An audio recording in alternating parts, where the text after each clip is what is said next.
Good morning बच्चों। तो हम पिछले क्लास में मैं आप लोग को पढ़ाया था, सेल ऑर्गन के बारे में बता रहा था। आज मैं आप लोग को पढ़ाने जा रहा हूँ, वो है सेल ऑर्गन का एक टॉपिक है जिसको कहते हैं अपन क्लोरोप्लास्ट। कौन सा टॉपिक पढ़ाने जा रहा हूँ? क्लोरोप्लास्ट।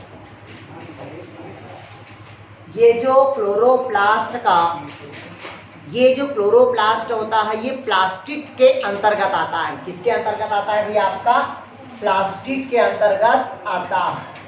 क्योंकि ये जो प्लास्टिड होता है ये 3 प्रकार के होता है। पहला होता है एल्यूरोप्लास्ट, दूसरा होता है आपका क्लोरोप्लास्ट और तीसरा होता है आपका क्रोमोप्लास्ट होता है। कितना होगा भाई? प्लास्टिड आपका 3 प्रकार का होगा। पहला एल्यूरोप्लास्ट, दूसरा क्लोरोप्लास्ट और तीसरा होगा क्या आपका क्रोमोप्लास्ट। उसी के अंतर्गत हम एक टॉपिक पढ़ते हैं जिसको कहते हैं अपन क्लोरोप्लास्ट।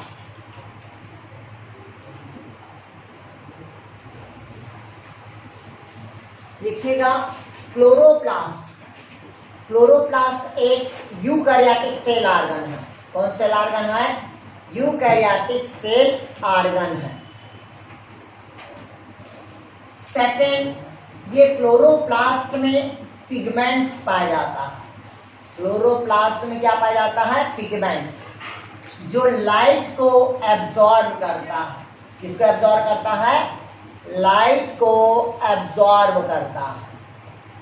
जब पौधों में अलग अलग प्रकाश संश्लेषी क्या पाया जाता है? पिगमेंट्स पाया जाता है, जो लाइट को क्या करेगा बताया था? एब्जॉर्ब करता है। क्लियर हुआ? तो जो पिगमेंट्स होगा जिसमें पहला होता है आपका क्लोरोफिल ए होता है। क्लोरोफिल क्या होगा आपका? ए। ये इसका फार्मूला है C55H72O5N4Mg। ये क्लोरोफिल ए का फार्मूला है। उसी प्रकार क्लोरोफिल बी C55H70O6N4 और Mg। ये क्लोरोफिल बी का फार्मूला हुआ। उसी प्रकार से क्लोरोफिल सी C35H32O5N4Mg। ये क्लोरोफिल सी का फार्मूला।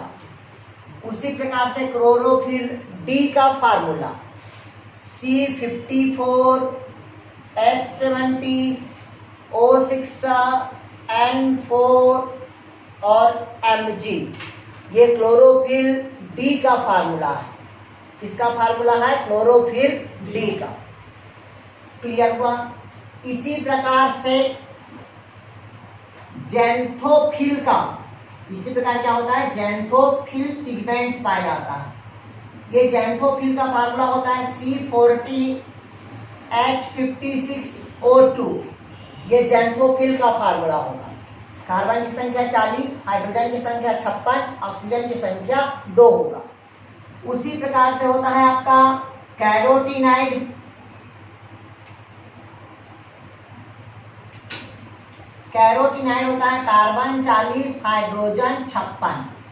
ये पौधे में पाए जाने वाले पिगमेंट्स जो अलग अलग रंग का होता है, जैसे कि क्लोरोफिल ए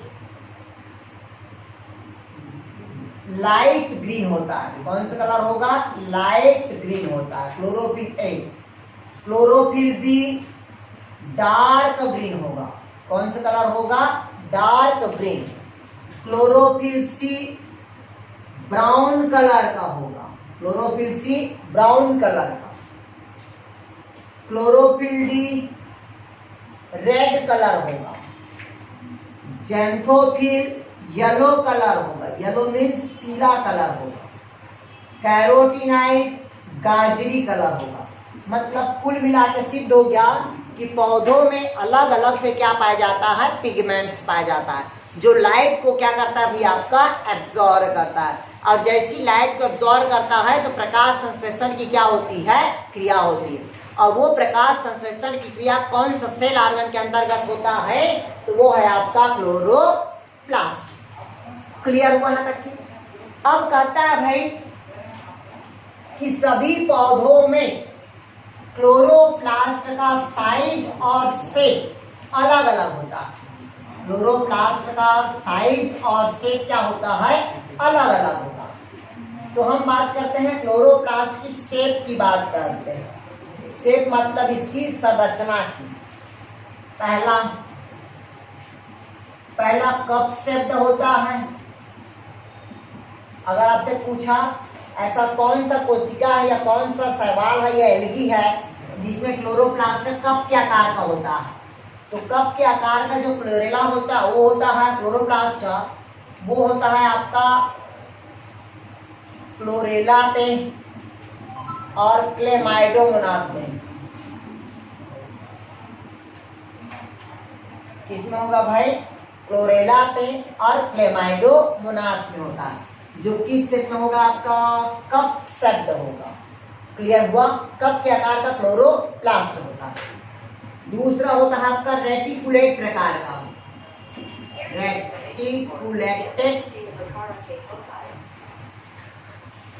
रेटिकुलेटेड प्रकार का क्या पाया जाता है, क्लोरोप्लास्ट पाया जाता है। तो रेटिकुलेटेड प्रकार का जो क्लोरोप्लास्ट होता है वो ओडोगोनिया में पाया जाता है। किसमें पाया जाता है भी, आपका ओडोगोनिया में पाया जाता है, जो एक प्रकार के क्या है, शैवाल है। क्लियर हुआ? तीसरा होता है जो स्टार शेप्ड होता है। स्टार शेप्ड मतलब अगर पूछा ऐसा कौन सा शैवाल है या कौन सा प्लांट है जिसमें क्लोरोप्लास्ट स्टार शेप्ड में होता है, तो वो है आपका जिग्नीमा।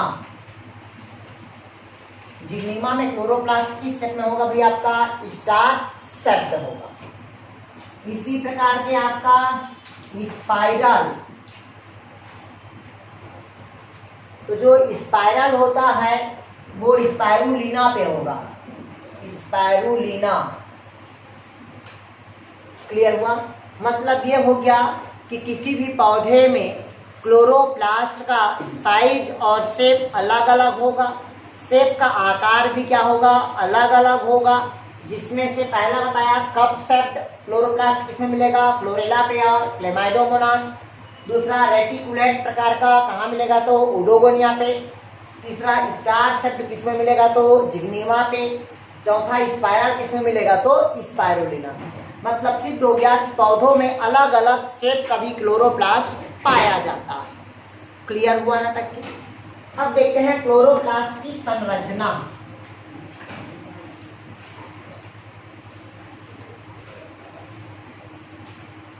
अब देखिएगा इसमें कभी कभी क्वेश्चन पूछता है कि जो क्लोरोफिल ए होता है, क्लोरोफिल ए ये मेथाइल ग्रुप से बिलोंग करता है। किस ग्रुप से बिलोंग करता है, मेथाइल ग्रुप से। ठीक है। और जहां क्लोरोफिल बी की बात आती है वो एल्डिहाइड ग्रुप से बिलोंग करता है। किस ग्रुप से बिलोंग करता है, एल्डिहाइड। कभी कभी क्वेश्चन पूछता है कि जो ग्रुप ए होगा मतलब क्लोरोफिल ए किस ग्रुप से बिलोंग करता है, तो मेथाइल ग्रुप से। और क्लोरोफिल बी किस ग्रुप से बिलोंग करता है, तो एल्डिहाइड ग्रुप से बिलोंग करता है। क्लियर हुआ बच्चों? आप लोग को समझ आ रहा है जी, जो आप लोग बैठे हो? ठीक है। तो अब देखिएगा, अब देखते हैं क्लोरोप्लास्ट की संरचना की बात करते हैं, इसकी स्ट्रक्चर की बात करते हैं।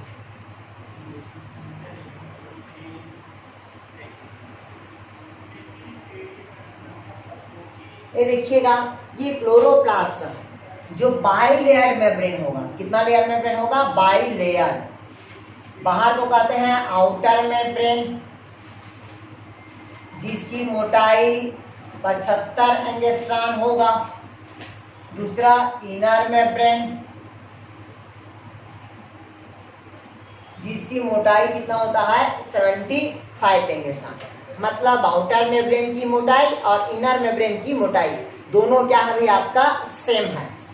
दोनों मेम्ब्रेन के बीच में गैप पाई जाती है जिसकी डिस्टेंस कितना होगा, सब एंगस्ट्रॉन होगा। क्लियर हुआ।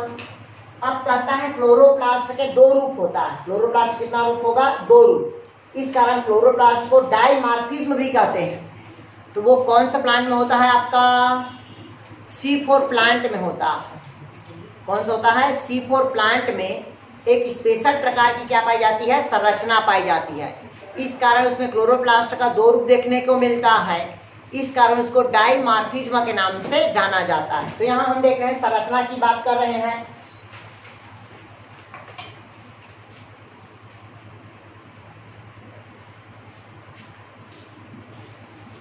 ये देखिएगा, ये क्लोरोप्लास्ट की क्या है? संरचना। ये क्या है भाई? क्लोरोप्लास्ट की संरचना। ये जो आपस में ऐसे जुड़ा रहता है। तो पहला वाला भाग कहलाता है ग्रेना। क्या कहलाएगा? ग्रेना। तो देखिएगा, जो ग्रेना होगा वो पौधे के पत्ती पे, मतलब क्लोरोप्लास्ट पे ग्रेना की संख्या 40 से 50 होता है। ग्रेना की संख्या कितना होगा? 40 से 50। मतलब इस टाइप के 40 रहेगा, ठीक है। 40 से कितना हो सकता है? 50। इस कारण इसको क्या कहते हैं? ग्रेना कहते हैं।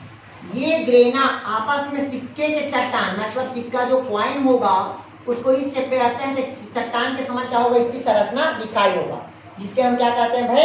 ग्रेना कहते हैं। तो लाइट रिएक्शन, कौन सा रिएक्शन कहता है? लाइट रिएक्शन, मतलब प्रकाशीय अभिक्रिया क्लोरोप्लास्ट के कहाँ होगा? तो ग्रेना में संपन्न होता है। लाइट रिएक्शन क्लोरोप्लास्ट की ग्रेना में क्या होगा? संपन्न होगा। इसी कारण प्रकाशीय अभिक्रिया के दौरान टोटल 3 ATP और 2 NADPH2 का निर्माण होता है। पूछा आपसे, प्रकाशीय अभिक्रिया के दौरान टोटल कितना ATP का निर्माण होगा? 3 ATP का और 2 NADPH2 का। अगर आपसे पूछा शुद्ध रूप से कितना ATP बनेगा? तो 3 ATP। अगर अशुद्ध रूप से पूछा तो ये कितना बनेगा आपका? 2 NADPH2 बराबर होता है 6 ATP होता है। आपको पता होना चाहिए, एक NADPH2 बराबर 3 ATP होता है, तो 2 है कितना हो जाएगा? 6 ATP, जो इनडायरेक्ट रूप से प्राप्त होता है। क्लियर हुआ? मतलब लाइट रिएक्शन क्लोरोप्लास्ट कहाँ होगा? ग्रेना पे होगा। क्लियर हुआ? कैसा है? तो सिक्के के चट्टान है। अगर एक सिक्का की हम बात करें तो वो कहलाता है ग्रेनम। एक सिक्का क्या कहलाएगा हमारा? ग्रेनम। इसी ग्रेनम के अंदर एक द्रव भरा होता है जिसको हम कहते हैं लूमेन। क्या कहते हैं इसको? लूमेन। या इसी के अंदर एक पाया जाता है क्वांटोसोम, बोल देते हैं। क्या बोल देते हैं? क्वांटोसोम। इसी क्वांटोसोम से ही जैसी लाइट के क्वांटम को एब्जॉर्ब करता है, इससे ऑक्सीजन रिलीज होता है। मतलब जितना क्वांटम लाइट को एब्जॉर्ब करेगा उतना ही अधिक मात्रा में ऑक्सीजन को क्या होगा? वो रिलीज करेगा। मतलब लाइट रिएक्शन के दौरान ही ऑक्सीजन क्या होता है? बाहर निकलता है। क्लियर हुआ यहाँ तक के? अब कहता है कि ग्रेनम के ऊपर एक झिल्ली पाया जाता है। ग्रेनम के ऊपर क्या पाया जाता है? झिल्ली। इस कारण इसकी संरचना के चारों तरफ थैले, इसको थैलोकाइड्स का देते हैं।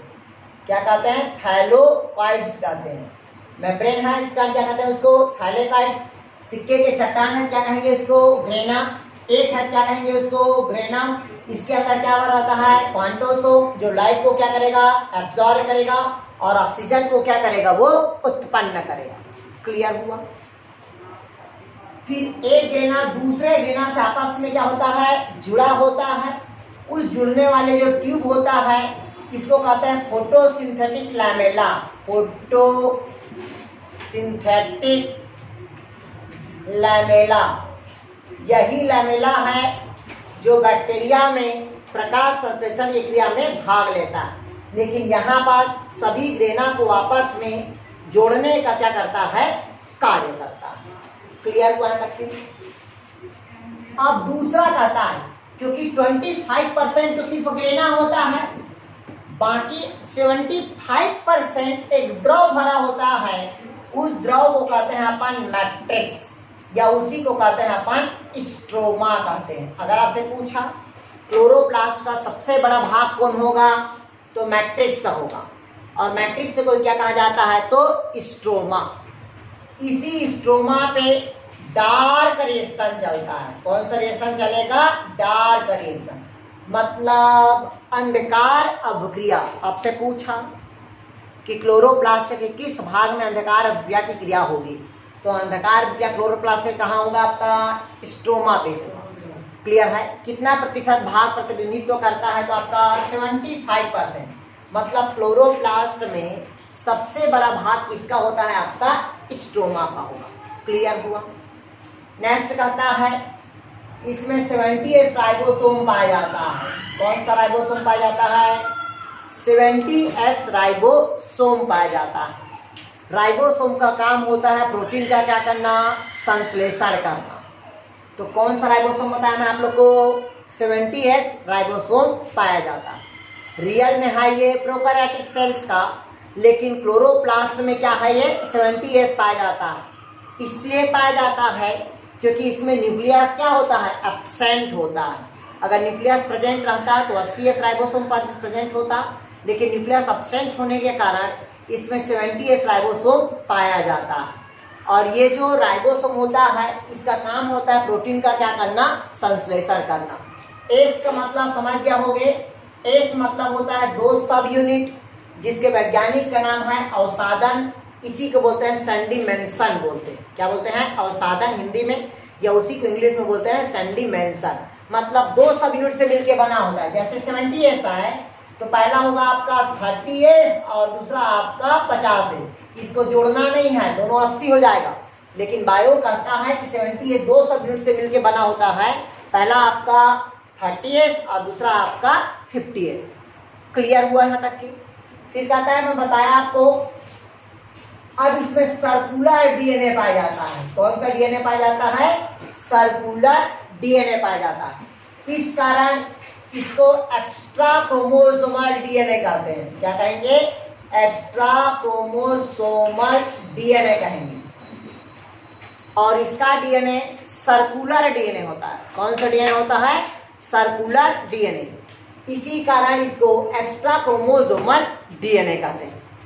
क्लियर हुआ है तक के। मतलब आप देखिएगा, अगर आपसे क्लोरोप्लास्ट से क्वेश्चन पूछता है तो पहला पिगमेंट्स पूछता है, क्योंकि आपको पता होना चाहिए पौधे में जो क्लोरोप्लास्ट का जो पिगमेंट्स होता है उसमें कार्बन होता है, हाइड्रोजन होता है, ऑक्सीजन होता है और नाइट्रोजन होता है। ठीक है। और मैग्नीशियम, तो मैग्नीशियम की उपस्थिति में पौधे प्रकाश संश्लेषण की क्रिया में क्या करता है, भाग लेता है। अगर मैग्नीशियम नहीं है तो पौधा प्रकाश संश्लेषण की क्रिया में भाग नहीं लेगा। क्लियर हुआ यहाँ तक क्या। मतलब मैग्नीशियम क्या है भाई, आपका कंपलसरी है, जिसकी उपस्थिति में प्रकाश संश्लेषण की क्रिया में क्या करता है, आपका भाग लेगा। क्लियर हुआ यहाँ तक की। अब आपसे जब भी क्वेश्चन पूछता है क्लोरोप्लास्ट से, तो एक तो पिगमेंट पूछेगा, दूसरा क्लोरोप्लास्ट का शेप पूछेगा। ठीक है। तीसरा क्वेश्चन पूछता है आपका एथिल ग्रुप कौन होता है, एल्डिहाइड ग्रुप कौन होता है। यहां से क्वेश्चन आपका बनता है। आप क्लियर हुआ। ये हो गया आपका क्लोरोप्लास्ट की संरचना हो गया। अब इसमें मान लीजिए अगर कार्य की बात करते हैं तो कार्य एक ही कार्य होता है, इसमें लाइट रिएक्शन होता है, एटीपी का निर्माण होगा और कौन सी क्रिया होगा भाई, आपका अंधकार अभिक्रिया होगा। मीन्स लाइट रिएक्शन होगा और कौन सा रिएक्शन होगा, आपका डार्क रिएक्शन हो गया। तो आज इतना ही पढ़ते हैं। फिर नेक्स्ट क्लास में आप लोग को मैं पढ़ाऊंगा माइटोकॉन्ड्रिया पढ़ाऊंगा, प्रॉक्सीसोम पढ़ाऊंगा, गोल्गी बॉडी पढ़ाऊंगा, एंडोप्लाज्मिक रेटिकुलम पढ़ाऊंगा। ओके दोस्त, थैंक यू।